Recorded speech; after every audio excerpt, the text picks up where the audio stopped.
ಸ್ನೇಹಿತರೆ ಎಲ್ಲರಿಗೂ ನಮಸ್ಕಾರ. ನೋಡಿ ಸ್ನೇಹಿತರೆ, ಪೊಲೀಸ್ ಇಲಾಖೆಯಲ್ಲಿ ಪೊಲೀಸ್ ಕಾನ್ಸ್ಟೇಬಲ್ ಹುದ್ದೆಗೆ ಅರ್ಜಿ ಕರೆದಿದ್ದಾರೆ, ಹೆಡ್ ಕಾನ್ಸ್ಟೇಬಲ್ ಹುದ್ದೆಗೆ ಅರ್ಜಿ ಕರೆದಿದ್ದಾರೆ ಮತ್ತು ಸಬ್ ಇನ್ಸ್ಪೆಕ್ಟರ್ ಹುದ್ದೆಗೆ ಅರ್ಜಿ ಕರೆದಿದ್ದಾರೆ, ಉಪ ನಿರ್ದೇಶಕರ ಹುದ್ದೆಗೆ ಅರ್ಜಿಯನ್ನ ಕರೆದಿದ್ದಾರೆ. ಅದ ನಂತರ ಸಹಾಯಕ ನಿರ್ದೇಶಕರ ಪೋಸ್ಟ್ ಖಾಲಿಯಾದ ಪೊಲೀಸ್ ನಿರೀಕ್ಷಕರ ಹುದ್ದೆಗೆ ಅರ್ಜಿ ಕರೆದಿದ್ದಾರೆ, ಹಿರಿಯ ತನಿಖಾಧಿಕಾರಿ ಪೋಸ್ಟ್ಗೆ ಅರ್ಜಿ ಕರೆದಿದ್ದಾರೆ, ಸ್ಟೋನೋಗ್ರಾಫರ್ ಪೋಸ್ಟ್ಗೆ ಅರ್ಜಿ ಕರೆದಿದ್ದಾರೆ. ಅದರ ಬಳಿಕ ಡೇಟಾ ಎಂಟ್ರಿ ಆಪರೇಟರ್ ಹುದ್ದೆಗೆ ಅರ್ಜಿ ಕರೆದಿದ್ದಾರೆ, ತರಬೇತಿ ಸಹಾಯಕ ಹುದ್ದೆಗೆ ಅರ್ಜಿಯನ್ನ ಕರೆದಿದ್ದಾರೆ. ಇನ್ನು ಹಲವಾರು ಹುದ್ದೆಗೆ ಅರ್ಜಿಯನ್ನ ಕರೆದಿದ್ದಾರೆ. ಇದು ಪೊಲೀಸ್ ಇಲಾಖೆಯಲ್ಲಿ ನೋಡಿ. ಇದಕ್ಕೆ ಸಂಬಂಧಪಟ್ಟಂತೆ ಕರ್ನಾಟಕ ರಾಜ್ಯದ ಮಹಿಳೆಯರು ಪುರುಷರು ಇಬ್ರು ಅರ್ಜಿಯನ್ನ ಸಲ್ಲಿಸಬಹುದು. 10ನೇ ಪಾಸ್ ಆದಂತ ಅಭ್ಯರ್ಥಿಗಳು, ಅದ ನಂತರ ಡಿಪ್ಲೊಮಾ ಪಾಸ್ ಆದವರು, ಪದವಿ ಪಾಸ್ ಆದಂತ ವಿದ್ಯಾರ್ಥಿಗಳು, ಮತ್ತೆ ನೀವೇನಾದ್ರೂ ಸೆಕೆಂಡ್ PUC ಪಾಸ್ ಆಗಿತ್ತಂದ್ರೆ ನೀವು ಅರ್ಜಿ ಸಲ್ಲಿಸೋದಕ್ಕೆ ಅವಕಾಶ ಇರತ್ತೆ. ಅಥವಾ ITI ಕಂಪ್ಲೀಟ್ ಮಾಡಿದಂತ ವಿದ್ಯಾರ್ಥಿಗಳು ಅರ್ಜಿಯನ್ನ ಸಲ್ಲಿಸಬಹುದು. ನೋಡಿ, ಇದ್ರ ಬಗ್ಗೆ ತಿಳಿಸ್ಕೊಡ್ತಾ ಇರೋದು. ಯಾವುದೇ ರೀತಿಯಾಗಿ ಗೋಳುಪುರ ಅಂತ ತಿಳಿಸ್ಕೊಡ್ತಾ ಇಲ್ಲ. ಆಫೀಸಿಯಲ್ ಆಗಿರುವಂತ ನೋಟಿಸ್ ರಿಲೀಸ್ ಮಾಡಿದ್ದಾರೆ. ಈ ಒಂದು ನೋಟಿಸ್ ರಿಲೀಸ್ ಮಾಡಿದಂತ ದಿನಾಂಕ ಗಮನಿಸ್ತಾ ಇರಬಹುದು, 7/5/2025 ನೋಟಿಸ್ ಆಗಿರತ್ತೆ. ನಾನು ನಿಮಗೆ ಕೊಡೋದಕ್ಕೆ ಸ್ವಲ್ಪ ತಡವಾಗಿ ತಿಳಿಸ್ಕೊಡ್ತಾ ಇರೋದು. ಏನು ಪರವಾಗಿಲ್ಲ, ಇನ್ನೂ ಕಾಲ ಮುಂಚೆಲ್ಲ, ಇನ್ನು ಕೊನೆಯ ದಿನಾಂಕ ತುಂಬಾ ದಿನಾನೇ ಇದೆ. ಆದಷ್ಟು ಬೇಗ ಅಪ್ಲೈ ಮಾಡಿ. ನೋಡಿ, ಯಾರ್ಯಾರು ಪೊಲೀಸ್ ಇಲಾಖೆಯಲ್ಲಿ ಕೆಲಸ ಮಾಡ್ಬೇಕಂತ ಇದಾರಲ್ಲ ಅಂತ ಒಂದು ವಿದ್ಯಾರ್ಥಿಗಳು ಪ್ರತಿಯೊಬ್ಬರು ಕೂಡ ಈ ಒಂದು ಅಧಿಸೂಚನೆ ಅಂದ್ರೆ ಈ ಒಂದು ಪೋಸ್ಟ್ ಗಳಿಗೆ ಅಪ್ಲೈ ಮಾಡಿ. ನಿಮಗೂ ಕೂಡ ಸೆಂಟ್ರಲ್ ಗೌರ್ಮೆಂಟ್ ಅಥವಾ ಸ್ಟೇಟ್ ಗೌರ್ಮೆಂಟ್ ದಲ್ಲಿ ಕೆಲಸ ಸಿಗತ್ತೆ. ಇದ್ರ ಬಗ್ಗೆ ತಿಳಿಸ್ಕೊಡ್ತಾನೆ. ಹೇಗೆ ಅರ್ಜಿ ಸಲ್ಲಿಸಬೇಕು, ಎಷ್ಟು ವಿದ್ಯಾರ್ಹತೆ ಆಗಿರಬೇಕು, ಎಷ್ಟು ಹುದ್ದೆಗೆ ಅರ್ಜಿ ಕರೆದಿದ್ದಾರೆ, ಅದ ನಂತರ ಆಯ್ಕೆದ ಅಭ್ಯರ್ಥಿಗೆ ಮಂತ್ಲಿ ವೇತನ, ಪ್ರತಿಯೊಂದು ಮಾಹಿತಿ ಇರತ್ತೆ. ವಿಡಿಯೋ ಕೊಡ್ತಾನೆ ನೋಡಿ. ಮತ್ತೆ ಈ ಒಂದು ಚಾನಲ್ ಅನ್ನು ಯಾರು ಸಬ್ಸ್ಕ್ರೈಬ್ ಮಾಡಿಲ್ಲ, ಪ್ರಶಾಂತ್ ಅಕಾಡೆಮಿ ಚಾನಲ್ ಅನ್ನು ಸಬ್ಸ್ಕ್ರೈಬ್ ಮಾಡ್ಕೊಳ್ಳಿ. ಬನ್ನಿ ಸ್ನೇಹಿತರೆ, ಒಂದೊಂದು ತಿಳಿಸ್ಕೊಡ್ತಾನೆ. ಮತ್ತೆ ಈ ಒಂದು ವಿಡಿಯೋ ಇಷ್ಟ ಆದ್ರೆ ಒಂದು ಲೈಕ್ ಅನ್ನು ಕೊಡಿ ಸಾಕು. ಬನ್ನಿ ಸ್ನೇಹಿತರೆ, ಒಂದೊಂದು ತಿಳಿಸ್ಕೊಡ್ತಾನೆ. ನಾಗಲೇ ತಿಳಿಸ್ಕೊಟ್ಟಿರುವಂತ ಮೇ 7ನೇ ತಾರೀಕದಂದು ಈ ಒಂದು ನೋಟಿಸ್ ಅನ್ನ ರಿಲೀಸ್ ಮಾಡಿದ್ದಾರೆ. ಇದು ಯಾವುದೇ ರೀತಿಯಾಗಿ ಗೋಳುಪುರನಲ್ಲ. ಇಲ್ಲಿ ಖಾಲಿರುವಂತ ಪೋಸ್ಟ್ ಹೆಸರು ಒಂದೊಂದು ತಿಳಿಸ್ಕೊಡ್ತಾನೆ. ನೋಡಿ ಸ್ನೇಹಿತರೆ, ಅರ್ಜಿ ಸಲ್ಲಿಸುವಂತ ಅಭ್ಯರ್ಥಿಗಳು ಇಲ್ಲಿ 10ನೇ ಪಾಸ್ ಆಗಿರ್ಬೇಕಾಗತ್ತೆ. ಅದ್ರ ಬಳಿಕ ಸೆಕೆಂಡ್ PUC ಪಾಸ್ ಆದಂತ ವಿದ್ಯಾರ್ಥಿಗಳು ಅರ್ಜಿ ಸಲ್ಲಿಸೋದಕ್ಕೆ ಅವಕಾಶ ಇರತ್ತೆ. ಆಗಲೇ ತಿಳಿಸ್ಕೊಟ್ಟಿರುವಂತೆ ಎಲ್ಲ ಒಂದು ವಿದ್ಯಾರ್ಹತೆ ಪಾಸ್ ಆಗಿರಬೇಕು. ಇನ್ನು ಇಲ್ಲಿ ಖಾಲಿರುವಂತ ಪೋಸ್ಟ್ ಹೆಸರು ಒಂದೊಂದ ನೋಡಿ. ಮೊದಲಿಗೆ ಪೋಸ್ಟ್ ಅನ್ನ ಗಮನಿಸಬೇಕು. ಡೈರೆಕ್ಟರ್ ಪೋಸ್ಟ್ಗೆ ಅರ್ಜಿ ಕರೆದಿದ್ದಾರೆ. ಮೊದಲನೇದಾಗಿ ಡೈರೆಕ್ಟರ್ ಪೋಸ್ಟ್, ಆಫೀಸರ್ಸ್ ಹುದ್ದೆಗೆ ಅರ್ಜಿ ಕರೆದಿದ್ದಾರೆ. ಅದರ ಬಳಿಕ ಪ್ರಿನ್ಸಿಪಾಲ್ ಆಫೀಸರ್ಸ್ ಹುದ್ದೆಗೆ ಅರ್ಜಿ ಕರೆದಿದ್ದಾರೆ. ಇದರ ಬಗ್ಗೆ ಎಲ್ಲ ಗಮನಿಸಿ. ಇಲ್ಲಿ ನಿಮ್ಗೆ ಟೋಟಲ್ ಆಗಿ ಒಟ್ಟಿಗೆ ತಿಳಿಸ್ಕೊಡ್ತೇನೆ. ನಾನು ಈ ರೀತಿ ನಿಮ್ಗೆ ಸ್ಕ್ರಾಲ್ ಮಾಡ್ತಾ ಹೋದ್ರೆ ತುಂಬಾ ಟೈಮ್ ಬೇಕಾಗತ್ತೆ. ಟೋಟಲ್ ಆಗಿ ಯಾವ ಒಂದು ಪೋಸ್ಟ್ ಕರೆದಿದ್ದಾರೆ ಅದನ್ನ ಸ್ವಲ್ಪ ಗಮನ ಇಟ್ಟು ನೋಡಿ. ಇಲ್ಲಿ ಖಾಲಿರುವಂತ ಮೊದಲನೇ ಪೋಸ್ಟ್ ಚಾಲಕ ಪೋಸ್ಟ್ಗೆ ಅರ್ಜಿ ಕರೆದಿದ್ದಾರೆ. ಕಾನ್ಸ್ಟೇಬಲ್ ಹುದ್ದೆಗೆ ಅರ್ಜಿ ಕರೆದಿದ್ದಾರೆ. ಸಫಾಯಿ ಕರ್ಮಚಾರಿ ಪೋಸ್ಟ್ ಖಾಲಿ ಇರತ್ತೆ ಕಾನ್ಸ್ಟೇಬಲ್ ದಲ್ಲಿ. ಅದ ನಂತರ ಕಾನ್ಸ್ಟೇಬಲ್ ಪೋಸ್ಟ್ ನಾರ್ಮಲ್ ಆಗಿ ಖಾಲಿ ಇರತ್ತೆ. ಅದ್ರ ಬಳಿಕ UDC ಪೋಸ್ಟ್ ಖಾಲಿ ಇರತ್ತೆ. ಡೇಟಾ ಎಂಟ್ರಿ ಆಪರೇಟರು, ಕಾನ್ಸ್ಟೇಬಲ್, ವ್ಯಾಪಾರಿಗಳು, ಹೆಡ್ ಕಾನ್ಸ್ಟೇಬಲ್, ಕಂಪ್ಯೂಟರ್ ಆಪರೇಟರು, ಅದ ನಂತರ ಇನ್ಸ್ಪೆಕ್ಟರು, ಸಬ್ ಇನ್ಸ್ಪೆಕ್ಟರು, ತರಬೇತಿ ಸಹಾಯಕ ಹುದ್ದೆಗಳು, ಬೋಧಕ ಹುದ್ದೆಗಳು, ಅದ ನಂತರ ಆಡಳಿತ ಅಧಿಕಾರಿ, ಮುಖ್ಯ ಡ್ರಿಲ್ ಬೋಧಕರು, ಡೆಪ್ಯೂಟಿ ಇನ್ಸ್ಪೆಕ್ಟರ್ ಜನರಲ್, ಅದರ ಬಳಿಕ ಜೂನಿಯರ್ ಅಕೌಂಟೆಂಟ್ ಹುದ್ದೆಗಳು, ಸ್ಟೋನೋಗ್ರಾಫರು, ಸಂಶೋಧನಾ ಅಧಿಕಾರಿ, ತನಿಖೆ ಅಧಿಕಾರಿ ಮತ್ತು ಪೊಲೀಸ್ ನಿರೀಕ್ಷಕರು, ಜೂನಿಯರ್ ವಿಶ್ಲೇಷಕ, ಅದ ನಂತರ ಪೊಲೀಸ್ ಅಧಿಕಾರಿ ಹುದ್ದೆಗಳು ಮತ್ತು ಪ್ರಧಾನ ವಿಜ್ಞಾನಿ ಅಧಿಕಾರಿ ಹುದ್ದೆಗಳು, ಉಪನಿರ್ದೇಶಕರು. ಇಷ್ಟೆಲ್ಲ ಹುದ್ದೆಗೆ ಅರ್ಜಿಯನ್ನ ಕರೆದಿದ್ದಾರೆ. ಈಗಾಗಲೇ ಅರ್ಜಿ ಪ್ರಾರಂಭ ಆಗಿದೆ. ಯಾವಾಗಿನಿಂದ ಅರ್ಜಿ ಪ್ರಾರಂಭ ಆಗಿದೆ ಅಂತ ತುಂಬಾ ಜನ ಕೇಳಬಹುದು. ನೋಡಿ ಸ್ನೇಹಿತರೆ, ಈ ಒಂದು ಅಧಿಸೂಚನೆಯಲ್ಲಿ ಕೊಟ್ಟಿರುವಂತ ಮಾಹಿತಿ ಪ್ರಕಾರ ವಿದ್ಯಾರ್ಥಿಗಳು ಆಫ್ಲೈನ್ ಅಲ್ಲಿ ಅರ್ಜಿ ಸಲ್ಲಿಸಬೇಕಾಗತ್ತೆ. ಇದೊಂದು ಗಮನ ಕೊಡಿ. ಆಫ್ಲೈನ್ ನಲ್ಲಿ 7/5/2025 7/5/2025 ಅದ್ರ ಬಳಿಕ ಅರ್ಜಿ ಸಲ್ಲಿಸಲು 6/6/2025 ತನಕ ಮಾತ್ರ ಅವಕಾಶ ಇರತ್ತೆ. ಇನ್ನು ನಿಮಗೆ 2-3 ದಿನ ಟೈಮ್ ಇದೆ. ಸ್ವಲ್ಪ ಬೇಗ ಅಪ್ಲೈ ಮಾಡಿ. ಇದು ಆನ್ಲೈನ್ ಅಲ್ಲಿ ಅವಕಾಶ ಇರಲ್ಲ, ಆಫ್ಲೈನ್ ಅಲ್ಲಿ ಅವಕಾಶ ಇರತ್ತೆ. ಇಲ್ಲಿ ಮುಂದ್ಗಡೆ ತಿಳಿಸ್ಕೊಡ್ತಾನೆ ಆಫ್ಲೈನ್ ಅಲ್ಲಿ ಹೇಗೆ ಅರ್ಜಿ ಸಲ್ಲಿಸಬೇಕು, ಆ ಒಂದು ಫಾರ್ಮ್ ಎಲ್ಲಿ ಡೌನ್ಲೋಡ್ ಮಾಡ್ಕೋಬೇಕು, ಅದ ನಂತರ ಫಾರ್ಮ್ ದಲ್ಲಿ ಏನೇನು ಮಾಹಿತಿನ ತುಂಬಬೇಕು, ಪ್ರತಿಯೊಂದು ಮಾಹಿತಿ ಇರತ್ತೆ. ವಿಡಿಯೋ ಕೊಡ್ತಾನೆ ನೋಡಿ. ಅದರ ಬಳಿಕ ಆಯ್ಕೆ ಪ್ರಕಾರದಲ್ಲಿ ನಿಮಗೆ ತಿಳಿಸ್ಕೊಟ್ಟಿರುವಂತೆ ಲಿಖಿತ ಪರೀಕ್ಷೆ ಇರತ್ತೆ. ಅದರ ಬಳಿಕ ಸಂದರ್ಶನ ಮೂಲಕವಾಗಿ ಆಯ್ಕೆಯನ್ನು ಮಾಡ್ತಾರೆ. ಇಲ್ಲಿ ಟೋಟಲ್ ಆಗಿ ಈ ಒಂದು ಸಂಸ್ಥೆಯಿಂದ 3 ನೋಟಿಸ್ ಅನ್ನ ರಿಲೀಸ್ ಮಾಡಿದ್ದಾರೆ. ಈ ಒಂದು ಸಂಸ್ಥೆ ಹೆಸರು ಯಾವ್ದು ಅಂತ ಕೇಳಬಹುದು ತುಂಬಾ ಜನ ವಿದ್ಯಾರ್ಥಿಗಳು.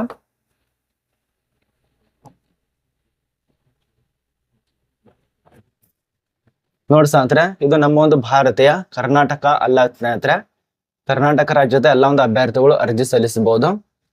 ಇದು ನಮ್ಮ ಒಂದು ಭಾರತೀಯ ಪೊಲೀಸ್ ಸಂಶೋಧನೆ ಮತ್ತು ಅಭಿವೃದ್ಧಿ ಬ್ಯೂರೋದಲ್ಲಿ ಅರ್ಜಿಯನ್ನ ಕರೆದಿದ್ದಾರೆ. ಪೊಲೀಸ್ ಸಂಶೋಧನೆ ಮತ್ತು ಅಭಿವೃದ್ಧಿ ಬ್ಯೂರೋ ಸಂಸ್ಥೆಯಲ್ಲಿ ಅರ್ಜಿಯನ್ನ ಕರೆದಿದ್ದಾರೆ. ಆದಷ್ಟು ಎಲ್ಲ ಒಂದು ಅಭ್ಯರ್ಥಿಗಳು ಈ ಒಂದು ಪೋಸ್ಟಿಗೆ ಸಂಬಂಧಪಟ್ಟಂತೆ ಅಪ್ಲೈ ಮಾಡಿ. ಇದು ನಮ್ಮ ಒಂದು KSP ಇದೆಯಲ್ಲ ಅದೇ ರೀತಿಯಾಗಿ ಸೇಮ್ ಇರತ್ತೆ, ಆದ್ರೆ ಸೆಂಟ್ರಲ್ ಗೌರ್ಮೆಂಟ್ ಈ ಒಂದು ಪೋಸ್ಟ್ ಅರ್ಥ ಆಗ್ತಿದೆ ಅಂತ ಅನ್ಕೋತೀವಿ. ಪ್ರತಿಯೊಬ್ಬರಿಗೆ ಅರ್ಥ ಆಗ್ತಿದೆ ಅಂತ ಅನ್ಕೋತೀವಿ. ಟೋಟಲ್ ಆಗಿ 141 ಪೋಸ್ಟಿಗೆ ಅರ್ಜಿ ಕರೆದಿದ್ದಾರೆ. ಟೋಟಲ್ ಆಗಿ 141 ಪೋಸ್ಟ್ ಟೋಟಲ್ ಆಗಿ ಖಾಲಿ ಇರತ್ತೆ. ಅದು ಆಲ್ ಇಂಡಿಯಾದಲ್ಲಿ, ಈ ಒಂದು ಆಲ್ ಇಂಡಿಯಾದಲ್ಲಿ 141 ಅಷ್ಟೇ ಖಾಲಿ ಇರತ್ತೆ. ಇಲ್ಲಿ ಆಯ್ಕೆದ ಅಭ್ಯರ್ಥಿಗೆ ಪ್ರತಿ ತಿಂಗಳು ಎಷ್ಟೆಷ್ಟು ಸ್ಯಾಲ್ರಿ ಕೊಡ್ತಾರೆ, ತುಂಬಾ ಜನ ಡೌಟ್ ಇರತ್ತೆ. ಇಲ್ಲಿ ಈ ಒಂದು ಅಧಿಸೂಚನೆಯಲ್ಲಿ ಯಾವುದೇ ರೀತಿಯಾಗಿ ಮೆನ್ಷನ್ ಮಾಡಿಲ್ಲ, ಇಷ್ಟೇ ಕೊಡ್ಬೇಕು ಅಷ್ಟೇ ಕೊಡ್ಬೇಕಂತ ಹೇಳಿ. ಒಂದು ಉದಾಹರಣೆ ಪ್ರಕಾರ ನಿಮಗೆ ತಿಳಿಸ್ಕೊಡ್ತಾನೆ. ಈಗ ಸೆಂಟ್ರಲ್ ಗೌರ್ಮೆಂಟ್ ಅಂದ ಮೇಲೆ ರಾಜ್ಯ ಸರ್ಕಾರಕ್ಕಿಂತ ಅದಕ್ಕೆ ಜಾಸ್ತಿ ಸ್ಯಾಲ್ರಿ ಇರತ್ತೆ, ಅದು ಖಾಯಂ ಇರತ್ತೆ.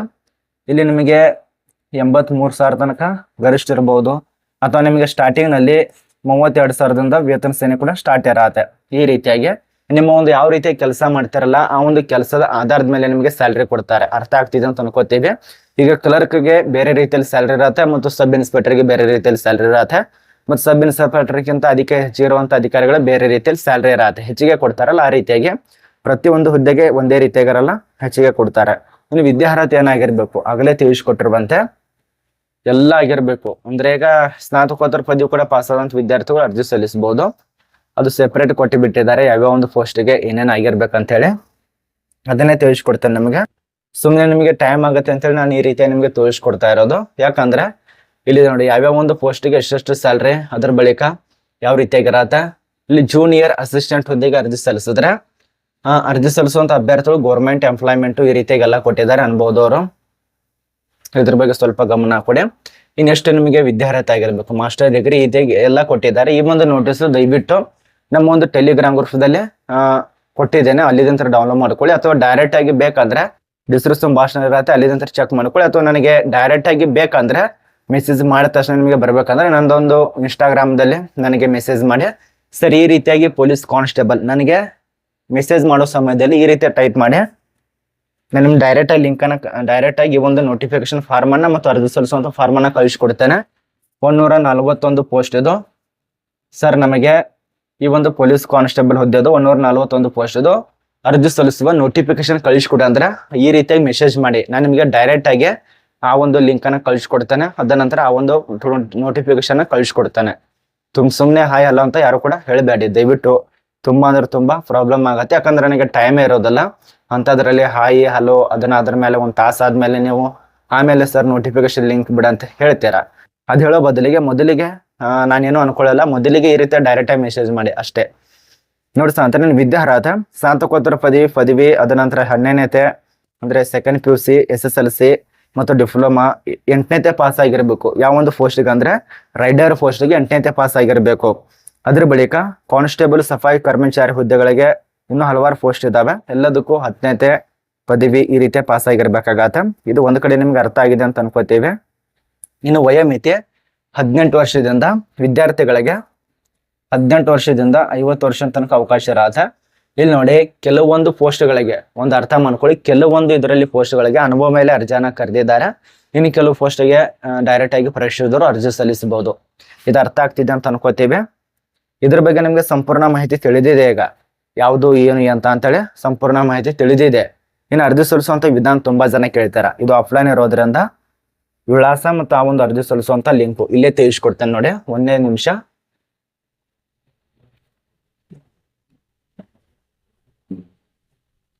ನೋಡಿ ಸ್ನೇಹಿತರೆ, ಇದು ಅರ್ಜಿ ಸಲ್ಲಿಸುವಂತ ಫಾರ್ಮ್ ಆಗಿರತ್ತೆ. ಎಲ್ಲ ಒಂದು ವಿದ್ಯಾರ್ಥಿಗಳು ಇದೇ ಒಂದು ಫಾರ್ಮ್ ನಲ್ಲಿ ಅರ್ಜಿ ಸಲ್ಲಿಸಬೇಕು. ಇದು ಪೊಲೀಸ್ ಕಾನ್ಸ್ಟೇಬಲ್ ಹುದ್ದೆಗಳಿಗೆ ಪೊಲೀಸ್ ಇಲಾಖೆಗೆ ಅರ್ಜಿ ಸಲ್ಲಿಸಬೇಕಾಗತ್ತೆ. ಮೊದಲಿಗೆ ವಿದ್ಯಾರ್ಥಿಗಳು ಯಾವ ಒಂದು ವಿಳಾಸಕ್ಕೆ ಅರ್ಜಿ ಸಲ್ಲಿಸಬೇಕು, ತುಂಬಾ ಜನ ಡೌಟ್ ಇರತ್ತೆ. ನೋಡಿ ಇಲ್ಲಿ ಕರೆಕ್ಟ್ ಆಗಿ ತಿಳ್ಕೊಳ್ಳಿ. ಪೊಲೀಸ್ ಅಧೀಕ್ಷಕರು, ಎಸ್ಸೆಂಟ್ ಪೊಲೀಸ್ ಸಂಶೋಧನಾ ಮತ್ತು ಅಭಿವೃದ್ಧಿ ಬ್ಯೂರೋ, NH 48, ಮಹಾಫಲಪುರ, ನವದೆಹಲಿ 110037.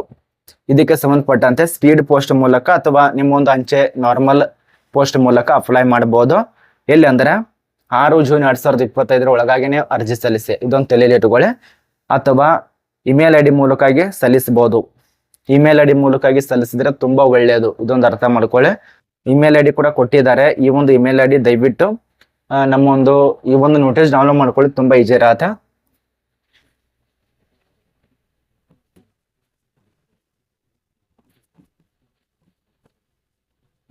ಈ ಆಟ ಇದು. ನಾನು ನಿಮಗೆ ಈ ರೀತಿಯಾಗಿ ಹೇಳ್ಕೋತ ಕೂತಿರೋದು ತುಂಬಾ ಅಂದ್ರೆ ತುಂಬಾ ನಿಮಗೆ ಅರ್ಥನೇ ಆಗೋದಿಲ್ಲ. ಅದ ನಂತರ ನಾನು ಏನ್ ಬರೀತಾ ಇದ್ದೇನೆ ಕೂಡ ಅರ್ಥ ಆಗಲ್ಲ. ಯಾಕಂದ್ರೆ ಕೆಲವು ಜನ ಕಾಣಿಸುತ್ತೆ, ಇನ್ನು ಕೆಲವು ಜನರಿಗೆ ಕಾಣಿಸೋದೇ ಇಲ್ಲ. ಅದು ಆದ ಕಾರಣ ಈ ಒಂದು ಇದೇನು ಇಮೇಲ್ ಐ ಡಿ ಕಾಣಿಸ್ತಾ ಇದೆಯಲ್ಲ, ಈ ಒಂದು ಇಮೇಲ್ ಐ ಡಿಗೆ ಸಲ್ಲಿಸಬಹುದು, ಅಥವಾ ಈ ಒಂದು ನೋಟಿಸ್ ಡೌನ್ಲೋಡ್ ಮಾಡ್ಕೊಂಡು ನೋಟಿಸ್ ದಲ್ಲಿ ಇಮೇಲ್ ಐ ಡಿ ಕೊಟ್ಟಿದ್ದಾರೆ. ಬನ್ನಿ ಸ್ನೇಹಿತರೆ, ಇದಕ್ಕೆ ಸಂಬಂಧಪಟ್ಟಂತೆ ಇಲ್ಲಿ ಹೇಗೆ ತುಂಬಬೇಕು ಫಾರ್ಮ ಒಂದೊಂದ ತಿಳಿಸ್ಕೊಡ್ತೇನೆ. ಅರ್ಜಿ ಯಾವ ರೀತಿ ಸಲ್ಲಿಸ್ಬೇಕಂತ ಸ್ವಲ್ಪ ಗಮನ ಇಟ್ಟು ನೋಡ್ಕೊಳ್ಳಿ. ಸುಮ್ಮನೆ ಹಂಗ ಹಿಂಗ ಮಾಡಕ್ ಹೋಗ್ಬೇಡಿ. ಇಲ್ಲಿ ಮೊದಲಿಗೆ ವಿದ್ಯಾರ್ಥಿಗಳು ಸ್ವಲ್ಪ ನೋಡ್ಕೊಳ್ಳಿ. ಮೊದಲಿಗೆ ವಿದ್ಯಾರ್ಥಿಗಳು ನೀವು ಯಾವ ಒಂದು ಪೋಸ್ಟಿಗೆ ಅರ್ಜಿ ಸಲ್ಲಿಸ್ತಾ ಇದ್ದೀರಿ ಅದಕ್ಕೆ ಸಂಬಂಧಪಟ್ಟಂತೆ ಇಲ್ಲಿ ಬರೀಬೇಕಾಗತ್ತೆ. ಅಕಸ್ಮಾತ್ ಕಾನ್ಸ್ಟೇಬಲ್ ಹುದ್ದೆಗೆ ಅರ್ಜಿ ಸಲ್ಲಿಸ್ತಾ ಇದ್ರೆ ಅದನ್ನ ಬರ್ಕೊಳ್ಳಿ. ಇಲ್ಲಿ ಪ್ಲೇಸ್ ಕೇಳಿದ್ದಾರೆ, ಎಲ್ಲಿ ಹಾಕ್ತಿದಾರೆ, ಕರ್ನಾಟಕದವ್ರು ಇದಾರ ಅಥವಾ ಯಾವ್ದು ಏನು ಅಂತ ನವದೆಹಲಿಯಲ್ಲಿ ಕೆಲಸ ಇರತ್ತೆ. ಇದು ಬಿಡಿ, ನವದೆಹಲಿಯಲ್ಲಿ ಕೆಲಸ ಇರತ್ತೆ. ಅದ್ರ ಬಳಿಕ ಇಲ್ಲಿ ಬೇಸಿಕ್ ಇರೋದ್ರಿಂದ ಇದಕ್ಕೆ ಸಂಬಂಧಪಟ್ಟಂತೆ ಸ್ವಲ್ಪ ಮಾಹಿತಿ. ನಿಮ್ಮ ಹೆಸರು ಹಾಕ್ಬೇಕಾಗತ್ತೆ. ಇದೊಂದು ತಲೆಯಲ್ಲಿಟ್ಟು ನಿಮ್ಮ ಒಂದು ಕಡ್ಡಾಯವಾಗಿ ಈ ಒಂದು ಪೊಲೀಸ್ ಸಂಶೋಧನಾ ಅಭಿವೃದ್ಧಿ ಇಲಾಖೆ ಸಂಬಂಧಪಟ್ಟಂತೆ ಕೇಳುವಂತ ಸರಿಯಾಗಿ ಪ್ರಶ್ನೆಗೆ ಉತ್ತರ ಕೊಡಬೇಕು.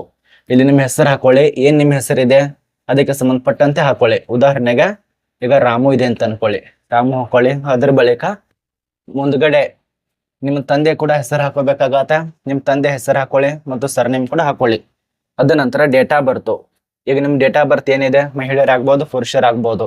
ಡೇಟ್ ಆಫ್ ಬರ್ತ್ ಏನಿದೆ, ಉದಾಹರಣೆಗೆ 1/1/1999 ಈ ರೀತಿಯಾಗಿ ಹಾಕೊಳ್ಳಿ. ಅದ ನಂತರ ನಿಮ್ಮ ಒಂದು ಡೇಟ್ ಎಷ್ಟಾಗಿದೆ ಅದಕ್ಕೆ ಸಂಬಂಧಪಟ್ಟಂತೆ central government state government rules ಪ್ರಕಾರಾಗಿ ಇಲ್ಲಿ ಸರ್ವಿಸ್ ಎಷ್ಟಾಗಿದೆ ಅದನ್ನ ಬರೀಬೇಕು. ಎಜುಕೇಶನ್ ಎಷ್ಟಾಗಿದೆ, ಎಜುಕೇಶನ್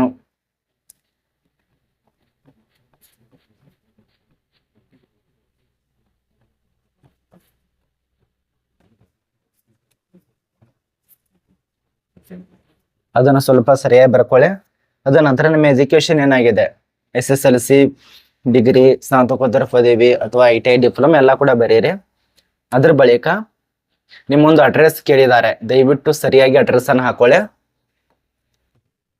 ಈಗ ಇಲ್ಲಿ ಕರೆಕ್ಟ್ ಆಗಿ ಏನ್ ಕೊಟ್ಟಿದಾರಲ್ಲ, ಇಲ್ಲಿ ಅಡ್ರೆಸ್ ಇಲ್ಲಿ ಹಾಕೋಬೇಕು ಕಡ್ಡಾಯವಾಗಿ. ಇಲ್ಲಿ ಅಂದ್ರೆ ಯಾರು ತುಂಬಬೇಡಿ, ಯಾಕಂದ್ರೆ ಇದು ನಿಮಗೆ ಇದಕ್ಕೆ ಸಂಬಂಧಪಟ್ಟಂತೆ ಕೊಟ್ಟಿರುವಂತ ಬಾಕ್ಸ್ಗಳು. ಇಲ್ಲಿ ನಿಮ್ಮ ಅಡ್ರೆಸ್ ಹಾಕ್ಬೇಕಾಗತ್ತೆ, ಕರೆಕ್ಟ್ ಆಗಿರುವಂತ ಅಡ್ರೆಸ್. ಅದ ನಂತರ ಇಮೇಲ್ ಐ ಡಿ ಹಾಕೊಳ್ಳಿ. ನಿಮ್ಮೊಂದು ಇಮೇಲ್ ಐ ಡಿ ಏನಿದೆ ಅಲ್ಲ ಅದನ್ನ ಹಾಕೊಳ್ಳಿ. ಮೊಬೈಲ್ ಸಂಖ್ಯೆ, ನಿಮ್ಮೊಂದು ಮೊಬೈಲ್ ಸಂಖ್ಯೆ ಏನಿದೆ ಅದಕ್ಕೆ ಸಂಬಂಧಪಟ್ಟಂತೆ ಈ ರೀತಿಯ ತುಂಬಿಕೊಳ್ಳಿ. ಮೊಬೈಲ್ ಸಂಖ್ಯೆ ಆದ್ಮೇಲೆ ಫೋನ್ ನಂಬರ್, ನಿಮ್ ತಂದೆದು ಅಥವಾ ತಾಯಿದು ಅರ್ಧ ಒಂದು ಎಷ್ಟ್ ಹಾಕೊಡಿ. ಅದ ನಂತರ ಇಲ್ಲಿ ಫ್ಯಾಕ್ಸ್ ನಂಬರು ಇದು ಕೂಡ ಇಲ್ಲಿ ಕರೆಕ್ಟ್ ಆಗಿರುವಂತ ಹಾಕಿ. ಅದ ನಂತರ ನಿಮ್ಮೊಂದು ಪೋಸ್ಟಲ್ ಕಂಪ್ಲೀಟ್ ಅಡ್ರೆಸ್ ಇರುತ್ತಲ್ಲ ಅದನ್ನ ಅಡ್ರೆಸ್ ಇಲ್ಲೇನ ಸೆಲೆಕ್ಟ್ ಮಾಡ್ಕೋಬೇಕು, ಕಡ್ಡಾಯವಾಗಿ ಸೆಲೆಕ್ಟ್ ಮಾಡ್ಕೋಬೇಕಾಗತ್ತೆ, ತುಂಬಬೇಕಾಗತ್ತೆ. ಇಷ್ಟಾದ ಬಳಿಕ ನಿಮ್ಮ ಒಂದು ಪರ್ಮನೆಂಟ್ ಅಡ್ರೆಸ್ ಇಲ್ಲಿ ಮೇಲ್ಗಡೆ ಹಾಕೊಳ್ಳಿ. ಅದ್ರ ಬಳಿಕ ನಿಮ್ಮ ಒಂದು ವಿವರಕ್ಷನ್ ಆಗ್ಬೋದು, ಬೇಸಸ್ಸು, ಈಗೇನು ಅನ್ಬೋದವ್ರು ಇದಾರಲ್ಲ ಅವರಿಗೆ ಸಂಬಂಧಪಟ್ಟಂತೆ ಕ್ವಶನ್ ಆಗಿರತ್ತೆ. ಸ್ವಲ್ಪ ನೋಡ್ಕೊಳ್ಳಿ ಇದಕ್ಕೆ ಸಂಬಂಧಪಟ್ಟಂತೆ ಯಾವುದು ಏನು ಅಂತ ಏನು ಕೆಲಸ ಮಾಡಿದಾರ ಅದೆಲ್ಲ ಕೊಟ್ಟಿದ್ದಾರೆ. ಸ್ವಲ್ಪ ಗಮನ ಇಟ್ಟು ನೋಡಿ. ಕೊನೆಯಲ್ಲಿ ಏನಿದೆಯಲ್ಲ ಇದೊಂದು ಫಾರ್ಮ್ ಇರತ್ತೆ. ಈ ಒಂದು ಫಾರ್ಮ್ ಅನ್ನ ಕಾಸ್ಟು, ಎಂಪ್ಲಾಯ್ಮೆಂಟ್ ದರಕ್ಕೆ ಸಂಬಂಧಪಟ್ಟಂತೆ ಕಾಸ್ಟ್ ಇಲ್ಲಿ ಏನಿದೆಯಲ್ಲ ಹೆಸರು ಅದನ್ನ ಹಾಕೊಳ್ಳಿ. ಕೊನೆಯಲ್ಲಿ ಸಲ್ಲಿಸೋ ಸಮಯದಲ್ಲಿ ನಾನೇನು ತಿಳಿಸ್ಕೊಟ್ಟಿನಲ್ಲ ಆ ವಿಳಾಸ, ಆ ಒಂದು ವಿಳಾಸಕ್ಕೆ ಸಬ್ಮಿಟ್ ಮಾಡಿ. ಇಲ್ಲಿ ಇಮೇಲ್ಸು ಅದನ್ನಂದ್ರೆ ಫೋನ್ ನಂಬರು, ಕಾಂಟ್ಯಾಕ್ಟು ಇದೆಲ್ಲ ಹಾಕೊಂಡು ಸಬ್ಮಿಟ್ ಮಾಡ್ರೆ ಮುಗಿತು. ಆಫ್ಲೈನ್ ಅಲ್ಲಿ ಅರ್ಜಿ ಸಲ್ಲಿಸಿ. ಇದ್ರ ಬಗ್ಗೆ ನಮಗೆ ಸಂಪೂರ್ಣ ಮಾಹಿತಿ ತಿಳಿದಿದೆ ಅಂತ ಅನ್ಕೋತೀವಿ. ಪ್ರತಿಯೊಬ್ಬರಿಗೆ ಅರ್ಥ ಆಗಿರತ್ತೆ ಈಗ ಅರ್ಧ ಅಥವಾ ಏನಾದ್ರೂ ಮುಖ್ಯವಾದ ಮಾಹಿತಿ ಬೇಕಂದ್ರೆ ನನಗೆ ಇನ್ಸ್ಟಾದಲ್ಲಿ ಮೆಸೇಜ್ ಮಾಡಿ ಅಂತ ಹೇಳಿದ್ದೀನಿ ಆಗಲೇ ನಿಮಗೆ.